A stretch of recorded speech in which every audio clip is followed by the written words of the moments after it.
असंच तपासणी करत असताना पुरुषांनी पण लाडक्या बहिणीच्या योजनेचा फायदा घेतला। आता याला त्या पुरुषाला पुरुष म्हणावं का आणखीन काय म्हणावं हे बरं नव्हे राव। आणि जर ऍक्शन घेतली तर पुन्हा मग कसं काय वाटेल, मग गारगार वाटेल।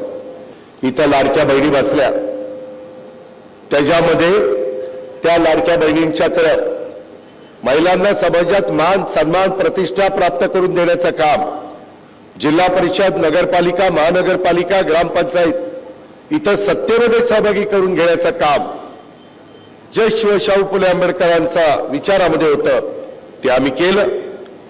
पण आता पुढच्या निवडणुका 29च्या खासदारकी आणि आमदारकी देखील वंतड महिला येणार आहेत, तिथेही त्यांना राखीव जागा ठेवलेल्या आहेत। आम्ही त्यांना लाडकी बहिणीची योजना आणली, आता वेगवेगळे त्याच्यातनं बारकावे पुढे येतात। मित्रांनो, कोणती योजना माझ्या बहिराजाच्या करता, माझ्या लाडक्या बहिणी करता, आमच्या गोरगरिबांच्या मुलामुलींच्या करता, गरीब घटकाकरता आवास योजना, पंतप्रधान आवास योजना, घरकुलाचा मोठा कार्यक्रम आपण आपल्या राज्यामध्ये आणलाय, 20 लाख घरं, आणि आता त्याच्यातल्या अटी पण शिथिल केलेल्या आहेत।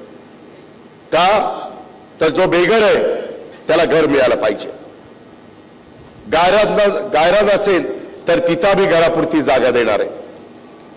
ह्या पद्धतीचा आमचा कार्यक्रम चाललेला आहे।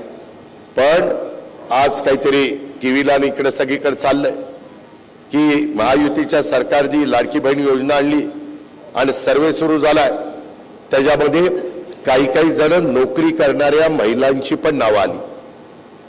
मागे तर असंच तपासणी करत असताना पुरुषांनी पण लाडक्या बहिणीच्या योजनेचा फायदा घेतला। आता याला त्या पुरुषाला पुरुष म्हणावं का आणखीन काय म्हणावं हे बरं नव्हे राव।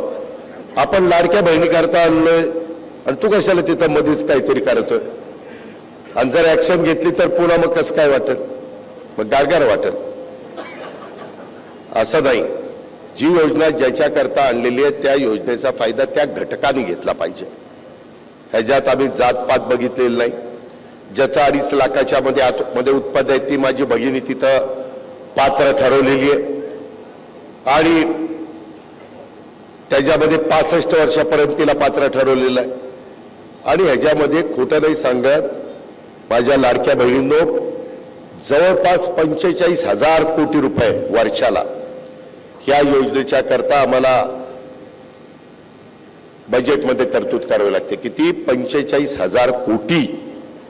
पण ह्या योजनेमुळे काही माझ्या लाडक्या बहिणींना कधी हातामध्ये पैसा येत नव्हता, आज काही का होईना तिला पण थोडंसं वाटायला लागलं की माझा पण काही अधिकार आहे, माझ्याकडे पण सरकार लक्ष देत आहे, आणि मी या पैशाचा विनियोग काही जण आता परवा रक्षाबंधन झालं, काहींनी ते आलेल्या पैशाचा राख्या बनवण्याच्या करता जे काही साहित्य लागतं ते घेतलं आणि त्याच्यातनं राख्या बनवल्या, आणि ते 2 महिन्याचे पैसे 3,000 रुपये खर्च केले आणि 15,000 रुपयाच्या राख्या विकल्या।